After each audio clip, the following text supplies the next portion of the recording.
Ayan mga idol, yung aking anak po ay nagbabahog ng mga sisiw ko na alaga namin, oh. Nandiyan sa ibabaw, Totoy. Sa may gitna para hindi pumunta sa labas. Sa may gitna. Ini dito. Nandiyan.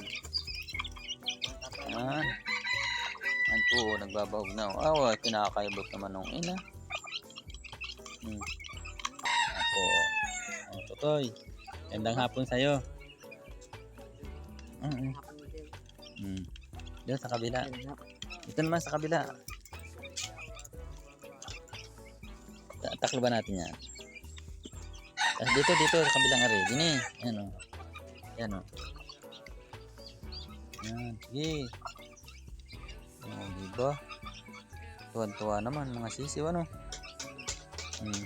Malalaki na yan. Shhh! Alis ka dyan.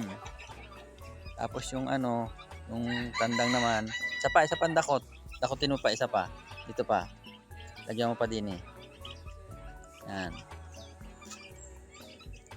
Yan, para magsawa. Hapon na eh. Oh, nalukso-lukso pa eh, ano. Nalukso-lukso. Tapos yung tandang naman, Totoy. Yung tandang. Yun naman pong tandang na alagaan namin.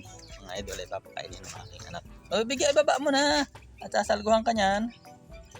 Analgo yan ay. Oh, ay. Takutin mo. Hindi na.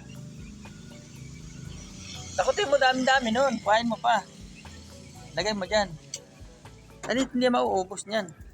Sige, dakutin mo. Dakot. Sige, hindi na nga, ano. Sige, isa pa. Inalpasan mo kaya ay. Dami pa niya na yun. Hindi yan mauubos niyan ay. Dali na.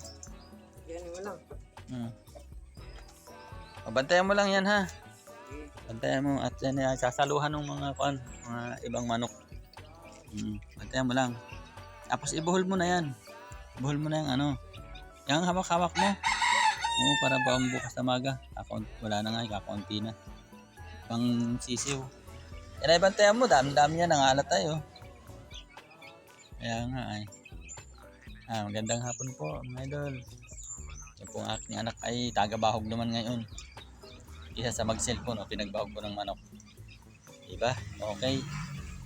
Parang po ay nagbibideo sa kanya. Nagbibideo ko po yung aking anak, mga idol. Magandang hapon po sa ating lahat. At ingat-ingat po tayo at medyo uulan na naman po ang panahon ngayon na yun. Madilim. Madilim ang panahon. Tuwing hapon ay naambon na. Kaya lang ngayon hindi pa naambon, mga idol. Yan o. Wala ang laman niya, Totoy. Wala na. God bless po. Ingat po tayo.